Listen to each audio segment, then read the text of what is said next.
Hello, everyone. We are back. Season 6. I cannot believe it. In the Design Lounge. I'm super excited. I'm joined today by Dee Dee Taylor Eustace from Toronto, but in the South right now in the Bahamas. I'm a little bit jealous. You showed me before we got on, and I I wish did. I was where you were. I see the background.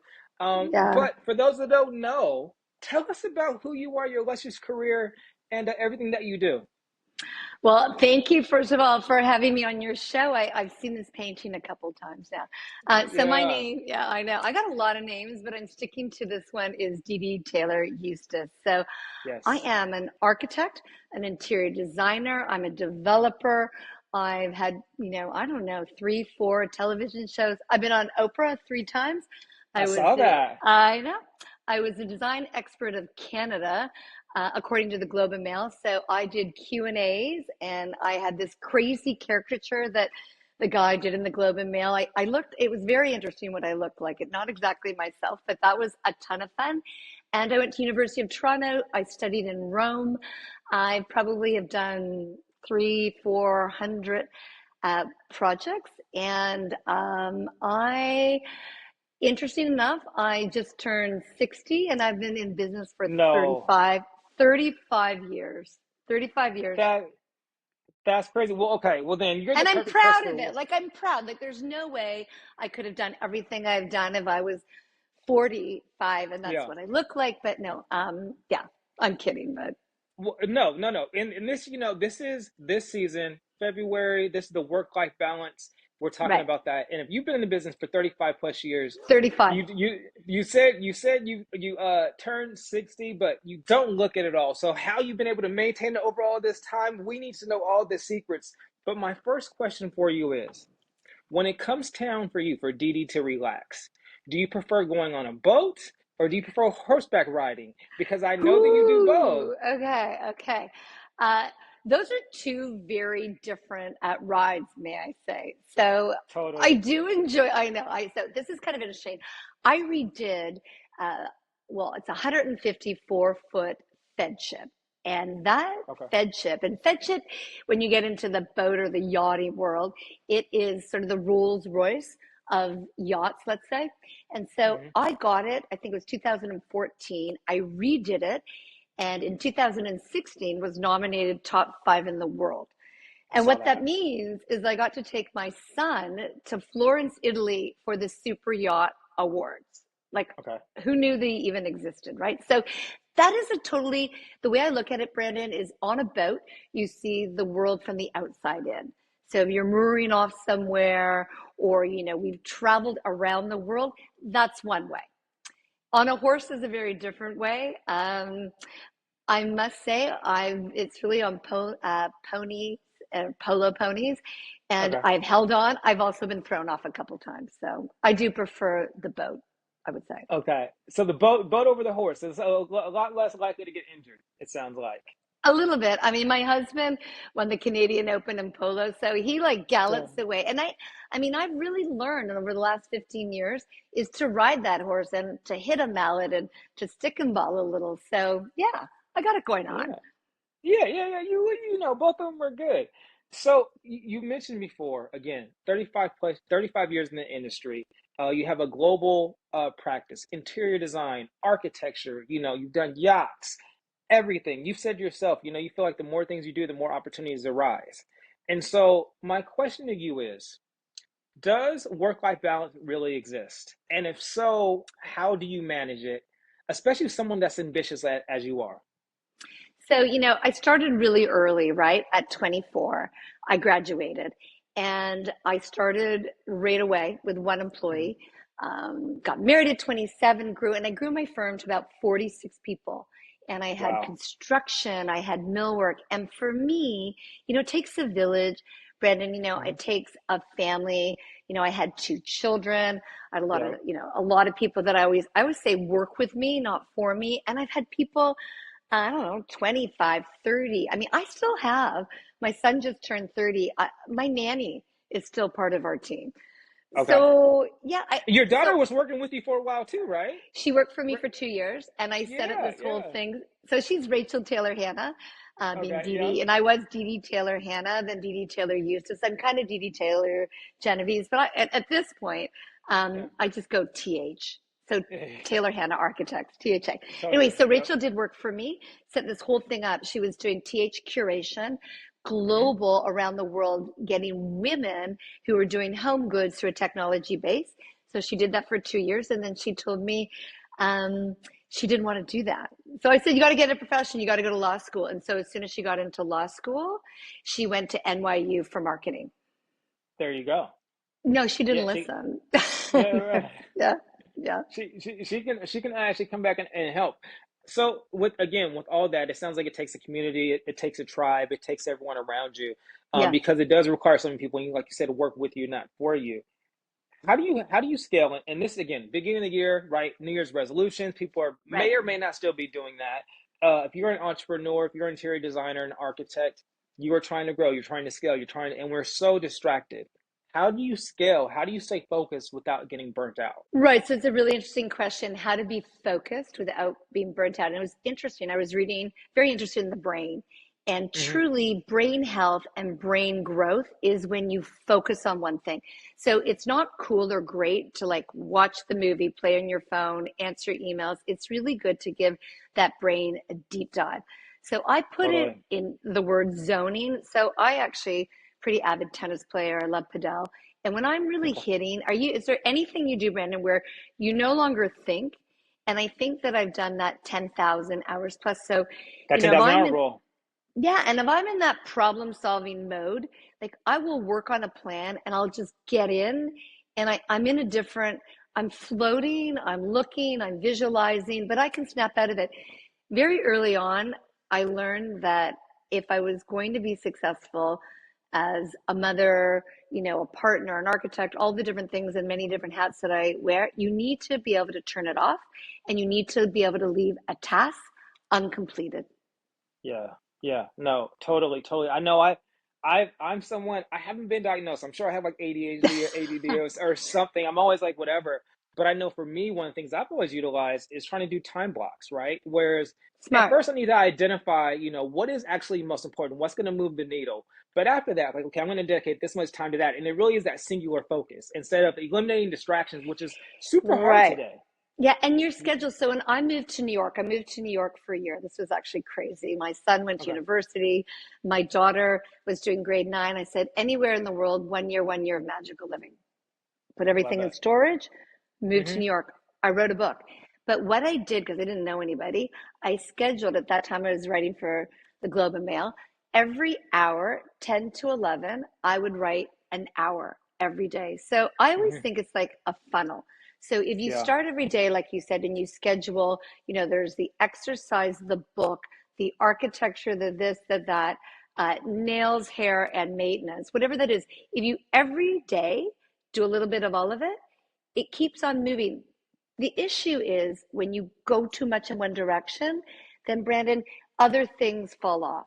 So you Yeah. kind of have to do a little bit every day Yeah, no, of I've actually, everything. it's interesting. It's interesting you say that because I've heard, like, in work-life balance and work, everything doesn't matter equally, right? As I mentioned too, like, where are the high priority items? Where are the things that are going to move the needle? But you differentiate what I've read, and what was it? I believe it was the one thing, but it talked about, like, in your personal life, you keep everything really balanced, right? So you don't veer off too much because, again, you're an entrepreneur at work, but then you're a father.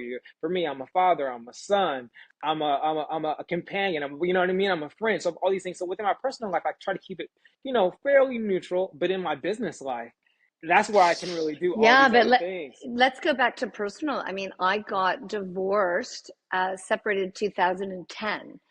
So, Okay. stable life, that's a rocky road. I will say today, I'm great friends with my ex-husband. I have a new Okay. husband. Yeah. But, I love his it was, initials, by the way. I don't know if you know that, but I took oh yeah, my oh yeah, initials are I BG saw, too. I saw. Yeah, yeah. So Love the guy already. yeah, our house in Nassau, he's a bit of a signature of the BG thing. So Yeah. it's DBG. So I call Okay. him, don't be wrong, I call him Bean God and then Okay. DBG, don't bug God, but it's really DD Bobby Genevieve. That's funny. Yeah, That's funny. yeah, no, I'm on that. I noticed that. Also, Bergdorf Goodman's, there's a couple of BGs out there. There's a couple good BGs. Yeah, a couple Yeah. good BGs. But I I really agree. would say that my energy level also comes from being extremely disciplined. And Yeah. where you have ADD, I have OCD. Like I could never sleep in a room when the closet door's open, or I couldn't, have a bath if the drawer wasn't shut in the vanity. Yeah. Let's actually talk about that because you mentioned a good point. I'm jumping ahead, but something I want to talk about. Work-life balance, mental health awareness, but let's stick to the work-life balance, right? Is incredibly personal, right? Because also what you think is work-life balance versus what I might think is work-life balance is different. What I need versus what you need, and also too aligning with your ambitions. How do you, as someone that's led a team that had, staff of 40 plus people, how do you manage that? Because individual personalities, what they might deem as work life is different, especially when you're talking about your business and your expectation. You're like, okay, Yeah. I, Okay. how do you balance all that? Yeah. I think it's really interesting. I never believed in overtime. And Okay. if you do work overtime, you are going to get paid overtime. But I don't believe in it Yeah. philosophically. I think you need Okay. to be able to get your work done and work smart. Yeah. Like I could never take when someone says, "Oh, I just worked 12 hours." I went, "Why?" Well, exactly. In that day, there's more to do. And because being an athlete as well, you cannot not show up for a 4 o'clock tennis game with three other people, Yeah. right? So if there's like a cutoff, so what you have to learn to do, and it's not easy, is step away. Yeah. I've got to go now. And somebody goes, one more question. I go, not now. And you're not being rude. You're just saying, not now. I'll call you in the car, or I'll call you tomorrow. Or so, I would say one of the things that I do now, not before when you're starting off, sure, you're churning the wheels. You say to your clients, yeah, I'll meet on Saturday. I'll see you after dinner. Now what I do is I block out 3 months at a time.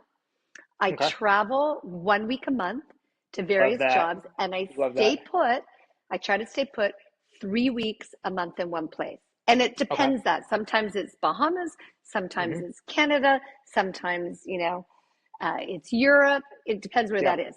And then I give that schedule. So I have a PA in Canada, I have a PA Okay. in Europe. They've got my schedule, they've got when I'm traveling, they've got my flights. We're one big happy team. There's some mix up for sure, but we organize all of that. And even with the four kids, one is in Toronto, one's in Ireland, one's in New York, and one's in Florida. Okay. I So have no more they're all dogs. I'm over. done with dogs. Right. Yeah. Right. Right. Speak to that though, because a lot of times I talk about in the design lounge and who our audience is, right? And there's a lot of people Right. from the trade, and there's a lot of people that were in the industry, and they would aspire to have the career and be around for 30 years and do the things you've done. 35. 35 years. 35. How Yeah. how are you talked about that as a young entrepreneur or as a young person in the trade? How'd you get to that? What was the turning point for you where you're like, okay, I'm gonna say no? How'd you create those boundaries? Because also we talk about that regardless of how long you've been in the industry, scope creep, right? Like if you're trying to get a job, you're bidding on a job, like, okay, this is what I'm gonna do, this is what's included within this whatever work. And then you have the person or your client wanting to do this and this and this and this. So how'd you learn to say no and how'd you learn to make those clear cut boundaries? So there are certain clients that actually hire designers or architects, more designers, Mm. as friends. They're Yeah. very affluent people. They travel the world. They want somebody beside them, whether they're buying their art or this or that. I'm not available for that type of client. That's not Okay. who I am. Yeah. So one of the things I think is interesting is that another person said, "Why should I hire you for me?" And I said, "You know why you should hire me? Because I always treat the jobs as my own. But I'm also, not that I'm in your elk, but I understand the life. I understand Hmm. how it kind of goes together. In terms of here in Nassau, I'm working for a family office. We're doing four 20,000 square foot spec homes. And there's things that go with that, right? There are certain requirements that they travel with certain people. I understand how that moves, bringing things in terms of just setting up and procurement in an island off of Florida. So it's very helpful. I feel that if you live the life, you can design Hmm. the life. So my tagline, like everyone has it, is live, love, live, and design, or life, design, and love, whatever the way you want to turn it around. But you're living it, right? Hmm. You're loving or loving somebody and you're in the world of design. And for Yeah. me, Brandon, that's a privilege. Like I collect and see and travel and visualize and bring things into my brain. And then I spit out stuff that is just from all that. Yeah. Like it's No. super interesting.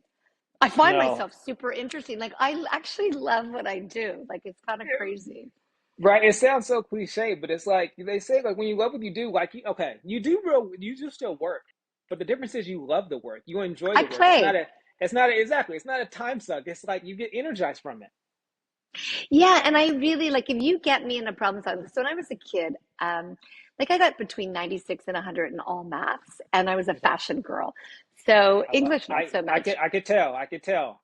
Yeah, so I mean, I went to Paris Fashion Week for like you went to Maison Object. I went for Yeah. 15 years. It was like going to Yeah. the Super Bowl for me.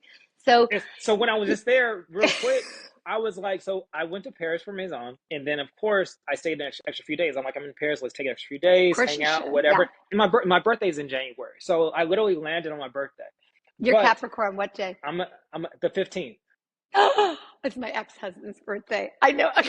January 15th. Yes, you are Capricorn. Yeah, Yes. we got along for 19 years. Don't worry about it. I still love him. Okay. Yeah. Okay. Oh my Okay. God. Yeah, I'm a That's funny. Capricorn through and through. But I left the day before, not even thinking. I'm like, oh, Men's Fashion Week starts tomorrow. I'm like, Oh I yeah. should have just stayed a few extra days. Like next year, now I'm like, I'll stay there a few extra days. But I'm It's sorry, a keep going. yeah, like back in the day when I used to go, you would go and then you would get there. I'd call it Camp Ritz. We'd check in. Oh, I met Karl Hmm. Lagerfeld, all this kind of cool stuff. Yeah. And then they would give you the little cards. You know, they were calligraphied. And I went to Christian Dior. I went to Valentino. I went to Ungaro, um, Victor and Rolf. It's to see. So for me, the reason I went there is because it started with how they made the fabric. What Yeah. colors were on the runway was Hmm. actually 2 years Dictated in advance ahead of to interior design. interior design. And then Yes. architecture, I mean, I studied during the days of Michael Graves and Robert Stern. So I'm a trained classicist architect. And so I Okay. always say, you know, Picasso could have not painted Cubism had he could not paint a perfect still life. So I just went for, you know, look at the orders of the building, the candy, the eye candy, and then I go to Plaza Athénée and see how they intermingled in juxtaposition traditionalism with modern and opulence and yeah. Yeah. It's part of that. Like I said, it's part of living the life too. You And have then to live have that and then life. You have to walk you really have to walk the walk. You can't just you know, and I think in you know all the millennials, you just can't look at the internet. You got to smell it, you got to touch it, you got to get stuck in the sweaty places in Paris and yeah. push over a Parisian to get a coffee. You know, It changes the vocabulary. It's interesting because I mentioned before, so I'm from the Pacific Northwest. And I've always loved fashion my entire life. Like literally, if you ask me what different events throughout my life, what happened, I could tell you the outfit I was wearing first, and that could explain the experience and the environment I was in, right? So I always loved fashion. And I looked at it yeah, from a way of, telling a story. Well, I was actually, interestingly enough, when I came back from Paris, I was thinking, when I lived in the Northwest, especially for menswear, there was nothing, right? So everything I it's true. got was online. It was European influence, different stores, different brands. I've watched all the different documentaries, whatever, whatever. But there's nothing like being in the store and touching Oh the my God, fabric did you ever and like seeing the Oswald? fabric. Yeah. Did you Oswald like Boateng, right? Oswald Bajang? Okay, so Yes. Oswald Yeah. Bajang, like what on oh my God, on Seville Road, the Yeah. detail in the pieces. There's another guy in Toronto, Ron Bresler. He introduced Okay. me. January 15th is his birthday. And he Well, you introduced me to know. Oswald See, Bajang. So yes. I could take the cuff. So I think I got my first Chanel suit at 40. And Okay. I remember it was the one that Nicole Kidman was wearing, and it had the hem that was hung and it was Okay. sewn, and same in the sleeve. I still have that jacket and suit today. Oh yeah. And but the crap, like so many scenes, so many different things. So I I look for inspiration in life. If you ask me if I had a mentor, I don't. But Yeah. my mentorship has been my life and the ability to go grab it and to travel. And you could travel any which way to Sunday. You know, Yeah. backpack, this, that. It can be anything. experiencing, and it seems I like don't again, backpack, but no, yeah, right. But it seems like bringing back that actually that allows you to do your job and doing it at a higher level and a higher level of taste. Going back to again 35 years, things have shifted, right? 20 years ago, right. 15 years ago, there was no work-life balance. There was no mental health awareness, if you will. So things have improved. Where do you see, as far as the industry, when it comes to interior design, architecture, and design in general, where we're still lacking, where we need to improve upon that? What's the next conversation we need to be having when it comes to this topic? Because it is a hot topic. The work-life balance and mental health. Yeah. But one of the things is I truly believe this, that people have to be in an office. You have to be around people. I mean, my Yes. kids laugh at me. They go, look at mom, anybody under 40, nobody goes to the office on Fridays. But half the kids don't go in the office. And so, there is something about getting up, making your bed, and getting dressed, right? Yes. And Yes. feeling it and showing up. So, we were considered an emergency, I don't know in Canada, but we never shut down. Okay. But and it's because we were in the construction industry. If you can imagine, Brendan, if we shut down, then housing wasn't finished, and there would be more and more. And they're already So behind, right? It's not. they're It's already a behind. timeline, so it's a trickle effect. Yeah. So we stayed open, and I would say that that was so healthy for all of us. Okay. Yeah. And I think the people and the downtowns and the buildings and the office buildings that shut down, 11,000 restaurants in Toronto, Ontario closed. Yeah. Like we're still reeling from it. So, in terms of what is new today, I think people ask how people are. I think people are more respectful in terms of if someone's sick, they don't kind of spread the germs around. Having said Yeah. that, today, it's a snow day in Toronto, and one of my girls said, oh my God, they closed the schools. I'm leaving. I'm leaving my kids. I'm leaving with my husband. I can't. I'm escaping. I go, oh, just get a hotel and stay overnight. Like, don't go back. But Yeah. um, No. I think today that the world is at the fingertips, like you can do all the internet and you can source and all that Mhm. other kind of stuff. But what we're losing is the age of craftsmanship, the people that can make this beautiful stuff, they're retiring. And Mhm. even though there are people coming up, I don't want to buy big box stuff. I want to have that hand sewn, whether it's on a piece of wood or it's a fabric or, you know? So I think that's as the world is becoming one big monopoly, I don't want to shop in big box stores. I Yeah. want crafts. I want one of. So that's something we have to preserve. It's hard. Yeah. It's No. It hard. is. It is difficult. You mentioned earlier at the top of the conversation, book, Dee Dee's Rules. I believe that's the name of it, but it's like 10. It's almost 11 years ago. I think you published it in January, if I'm not mistaken, of 2014. You have so many projects around the world. What is next for you? I mean, Oh, I what is have next? I one. know. I have one. Yeah. Oh, Yeah. we love these in the Yeah. Design Lodge exclusive. What is Yeah. next for you? So it's kind of cool. The space I'm sitting in now took 3 years, and it's on the ocean, and we're in Old Fort Bay in Nassau, Bahamas, and it was a reno. So behind me, you can see the rafters and some steel rods, and that was a second floor, and the stack light behind me, my groovy chair. But this is done. I'm just photographed. Okay. But in Toronto, I had purchased with a group in 1906 Edwardian fraternity house that had 14 boys living in it. I saw that. I saw. Okay. Yeah, yeah, yeah, yeah. And just renovated that and added, it's 15,000 square feet. It's in Yorkville, so that's kind of the cool area. And we have Mhm. three luxurious condos. So I went from a frat house with 14, I call them pigs, but boys. I give them $50 every time I went. Go buy a pizza, put some clothes on, like whatever you need to do. And Yeah. then now we're a full luxury condominium with 9 car parking. So the next thing, so I Okay. kind of juggle between my own projects and then working for clients. Yeah. The next thing is I found this little jewel box by a 1949 architect, Mackenzie Waters, that did, it's our equivalent of Madison Square Gardens. It was Okay. the Maple Leaf Center. Anyway, Okay. I Yeah. had Yeah. this little building and I'm making it a perfect jewel and I'm designing a glass cube to go on top. So it's a famous architect building and I'm going to put my little, my stamp on top and it's sort of vintage 1950s. So I'm doing the whole vibe. And that's Love what I that. do. Like I'll go in Yeah. and I won't do rip off historicism. I'll do interpretation of today's materiality. So as Love these that. lights behind are just LEDs, I call them the stack.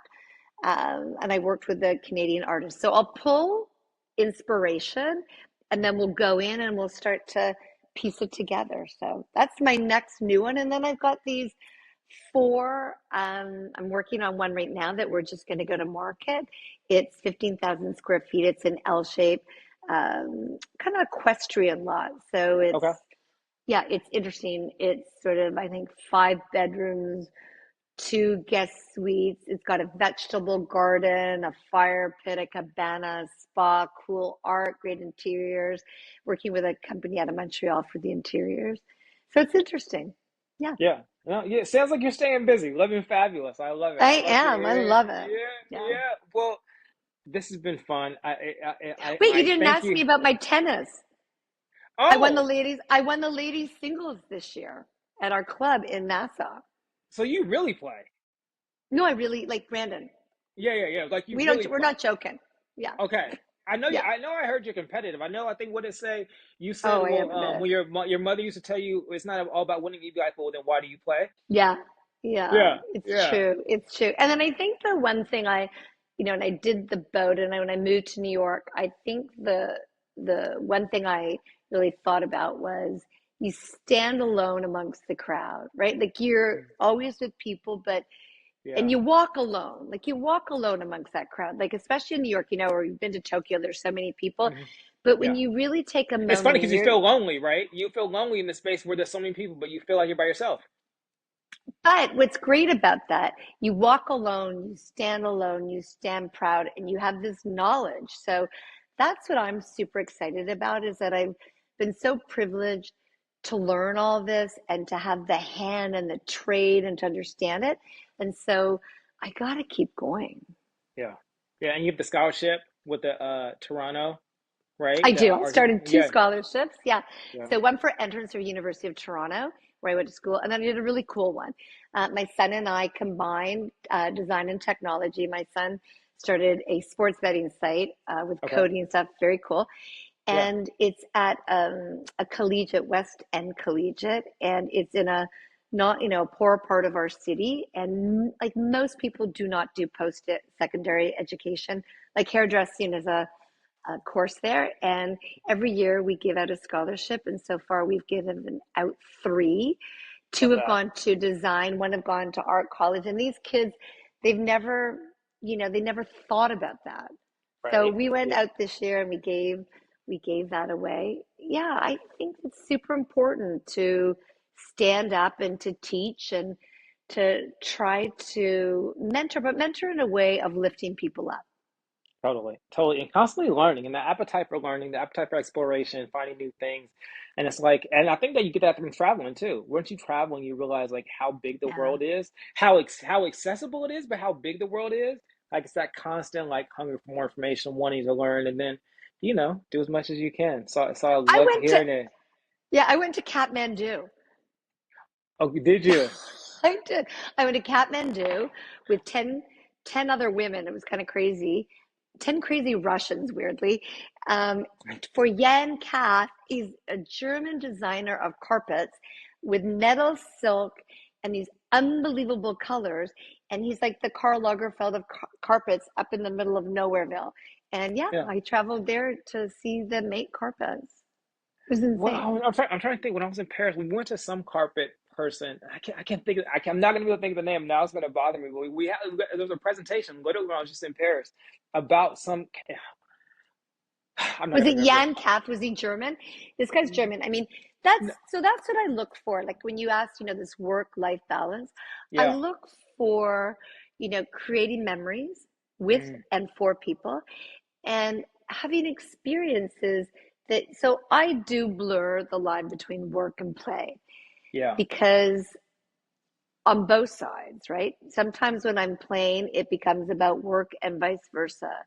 So I think one of the things that and I feel you're like super positive is that I say yes a lot. I'm learning to say no, but I do say yes a lot and to try different experiences Hmm. because I feel that I want a full life. And I feel I've had it and I just want to grab onto more. continue. I mean, I feel like there's a thing where they say, continue to say yes until you have to say no, right? When it comes to Yeah. experiences and just learning new things and trying new things. And I think that's the thing. When it talks about work-life balance, it's not one or the other. It's not compartmentalized. It is like, how do you find that symbiotic balance between the two so that you do feel fulfilled whatever endeavor you're doing? So I think that is a key takeaway for sure, for sure. Yeah. And And just if you live life. feel, live life. And like, that's why it's sort of, live life and design. Like, you've got to do it. And one of the things sometimes when I'm not busy, then I have a moment. And then how do I fill that moment? Right. So I'm an Mm, avid reader. yeah, Sleep is super important. I love yeah, exercise. I love good food. I must admit, I like a good glass of wine. But I also try to take the time to really be present, yeah. like here. And I really, the phone is a necessary evil, but I do try to stay off it. And that's one of the things we talked about at the very beginning, where like, have that singular focus. Like I think like that's a part of it is adding that focus part to it, where you're there, you're present, you can then latch onto the memory, you create a memory, and it feels more meaningful as opposed to you being distracted from everything else. I think that's a big thing, is people just finding that singularity of focus and trying to limit distractions, and really be present in whatever they're doing. Yeah, and I think that is actually, if there's a takeaway from this, Brandon, I would say is that stop skipping around, like Hmm. stand still, right? And get the job done. And then to the next move. So I'll do my analogy with tennis. Like when you basically serve and you go into volley, you need to split step before you volley. You need to stop, split step, and volley. So in life, you need to stop, take a moment, and then react, right? Yeah. Love that. Love that. That is Oh, the my perfect. tennis came in. That was That is so the good. perfect, Okay. perfect takeaway. We're gonna put that in the beginning as a little teaser. Well, Dee Dee, thank you so much. It's been a pleasure.